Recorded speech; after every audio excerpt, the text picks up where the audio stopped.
Бросить курить легко с монастырским чаем.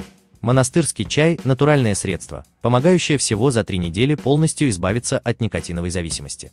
Почему монастырский чай рекомендован каждому желающему бросить курить?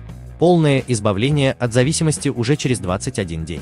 99% употреблявших чай бросили курить навсегда. Идеальные показатели организма уже через 4 недели. В сборе не содержится никотина и его заменителей, а также химии. 100% оригинальная продукция, прошедшая сертификацию. Цена упаковки чая в среднем дешевле, чем 2 недели курения. Прост в использовании. Нужно только пить как обычный чай. Как работает монастырский чай? Монастырский чай – это гениальное средство, помогающее справиться с причиной желания курить. Почему? Чай выводит из организма 99,99% никотина в течение 3 недель. Привычка уходит на чисто физическом уровне. Организм быстро забывает о никотине. Чай выводит из организма токсины, улучшая самочувствие.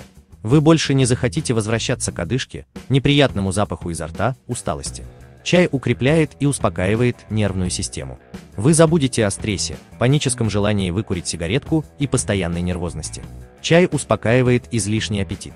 Вы не будете хотеть съесть лишнего, потому что ваш организм будет в спокойном и расслабленном состоянии.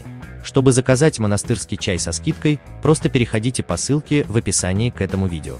Поспешите!